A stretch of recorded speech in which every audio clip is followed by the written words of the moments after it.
మమ్మల్ని మా మా మా వాళ్ళకి మాకు సంబంధం లేని దాంట్లో మమ్మల్ని పెట్టి మమ్మల్ని అందులో ఏదో మళ్ళీ దాని చుట్టూ ఇంకో కదల్లి మమ్మల్ని ఇరికిచ్చి ఈ తప్పు మాదే అని చెప్పి మీ ఎవరో ఇద్దరు మధ్య ఉన్నటువంటి పంచాయతీని మాకు రుద్దేటువంటి ప్రయత్నం చేస్తూ ఉన్నారు. మీకు చెప్తా ఉన్నా, దీని మీద నేను డిఫర్మేషన్ వేస్తాను. దీని మీద నేను అవసరమైనటువంటి అన్ని నాకున్న ఆప్షన్స్ అన్ని ఎక్స్ప్లోర్ చేసి హ్యూమన్ రైట్స్కి వెళ్తాను, నేషనల్ ఉమెన్ కమిషన్కి వెళ్తాను. ఇంకా ఏ ఆప్షన్స్ ఉన్నాయో అన్ని ఆప్షన్స్ని ఎక్స్ప్లోర్ చేసి ఖచ్చితంగా కూడా మీరు తప్పు చేశారు అని మీరు రియలైజ్ అయ్యేలాగా కూడా నేను చేస్తానని చెప్పి తెలియజేస్తున్నాను. అలాగే మా నియోజకవర్గంలో కొంతమంది పోలీసులు, అందరు కాదు నేను చెప్తుంది, ఆ కొంతమంది పోలీసులు అత్యుత్సాహం ప్రదర్శించి చేస్తున్న వాళ్ళకు మాత్రమే చెప్తా ఉన్నా. And at the same time నియోజకవర్గంలో యథేచ్ఛగా రేషన్ మాఫియా నడుస్తుంది. నేను అడుగుతున్నా ఈ పోలీసుల్ని, ఇద్దరు చచ్చిపోయారు రేషన్ మాఫియాలో భాగంగా, మరి ఏది దాని గురించి ఏం చేశారు చెప్పండి? దాని మీద ధ్యాస లేదు. యథేచ్ఛగా పేకాట నడుస్తుంది, పేకాట శిబిరాలు పెరిగిపోతా ఉన్నాయి, ఇష్టం వచ్చినట్టు క్లబ్బులు నడుపుతున్నారు. మరి అవెక్కడ కట్టడి చేస్తున్నారు? వాటి మీద కూడా ధ్యాస లేదు. గ్రావెల్ నడుస్తూ ఉంది, గ్రావెల్ మాఫియా చేస్తూ ఉన్నారు. ప్రతి పనికి డబ్బులు వసూలు చేస్తూ ఉన్నారు. అక్రమంగా ఎన్ని చేస్తున్నా కూడా వీటేటిని కంట్రోల్ చేయరు. ఇవేవి మీకు కనపడవు.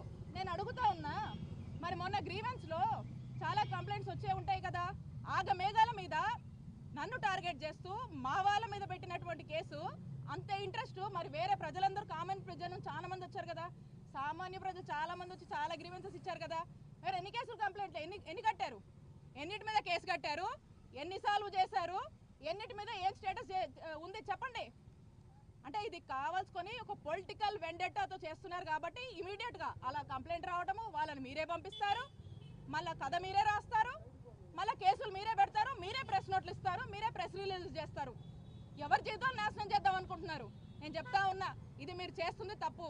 ఏదైతే ఒక చెడు సంస్కారానికి మీరు బీజం వేశారో, మీరు ఫౌండేషన్ వేశారో, అది ఖచ్చితంగా మిమ్మల్ని దహించి వేస్తుందని తెలియజేసుకుంటున్నాను. అందరినీ ఒకటే రిక్వెస్ట్ చేస్తూ ఉన్నాను, ఎవరైనా కూడా ఓ గాలి పోగేసుకొని వచ్చినప్పుడు, ఓ గాలి మాటలతో వచ్చినప్పుడు ప్రతి అధికారిని రిక్వెస్ట్ చేస్తూ ఉన్నాను, వాస్తవాల్లోకి వెళ్ళండి, బేసిక్స్ చూడండి, చూసి వాస్తవాలుంటే ఆ ప్రిలిమినరీ ఎంక్వైరీ చేసిన తర్వాత కేసులు కట్టండి. అవాస్తవాలతో అక్రమంగా వైఎస్ఆర్ కాంగ్రెస్ పార్టీ అయితే చాలు, వాళ్ళ క్యాడర్ అయితే చాలు ఇబ్బంది పెట్టొచ్చు అని చెప్పి అడుగులు ముందేస్తున్న మీ అందరినీ కూడా కోరుతా ఉన్నాను. ఇది తప్పు, మీరు చేస్తుంది తప్పు. దీనికి ఖచ్చితంగా ఇంతకింత గుణపాఠం మీకు నేర్పిస్తాము. మేము చట్టం ముందు మిమ్మల్ని దోషులుగా నిలబెడతామని తెలియజేసుకుంటా ఉన్నాను.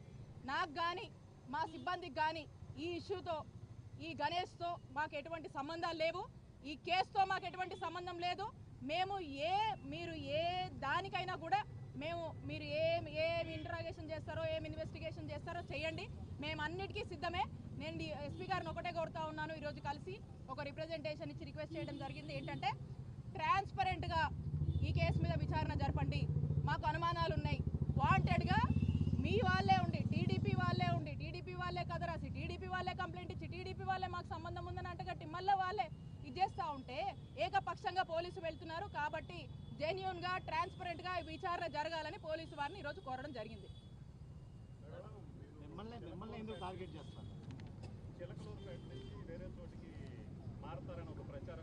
ఇప్పుడు వెళ్ళారు కదా ఒక కట్టు కదా, అది కూడా ఒక చక్కటి కట్టు కదా, ఏం పర్లేదు. పొద్దుకులు టార్గెట్ విడుదల రజని ఏదో విధంగా ప్రజల్లో అబాస్పాలు చేయాలి, డీఫేమ్ చేయాలి, ఏదో విధంగా జనంలో కన్ఫ్యూజన్ తీసుకురావాలి అని చెప్పేసి ఇలాంటివన్నీ చేస్తూ ఉన్నారు. నేను చెప్తా ఉన్నా, మా నాయకుడు జగన్మోహన్ రెడ్డి గారు ఆశీస్సులతో, చిలకలూరుపేట ప్రజల ఆశీస్సులతో నేను ఇక్కడే నిలబడతా, ఇక్కడే పోటీ చేస్తా. భగవంతుడి ఆశీస్సులతో, ప్రజల ఆశీస్సులతో ఖచ్చితంగా వైఎస్ఆర్ కాంగ్రెస్ పార్టీని గెలిపించుకుంటామని తెలియజేసుకుంటాను.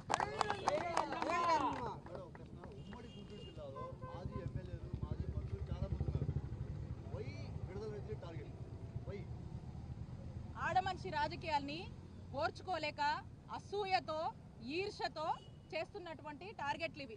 అయినా చెప్తా ఉన్నా, అయితే ఆడమనిషిని కావచ్చు, కానీ ఇదే చిలకలూరుపేట నియోజకవర్గంలో ఈ కంచుకోటని బద్దలు కొట్టి 2019లో మా నాయకుడు ఆశీస్సుల వల్ల, మా జనం ఆశీస్సుల వల్ల వైఎస్ఆర్ కాంగ్రెస్ పార్టీ జెండా ఎగరవేశాం. టైం వచ్చినప్పుడు మళ్ళీ ఇదే రిపీట్ అవుతుంది, గుర్తుపెట్టుకోండి. మీరు చేస్తున్న అన్నిటికీ అన్ని రికార్డ్ అవుతున్నాయి, ఇంతకింత అనుభవిస్తారు అని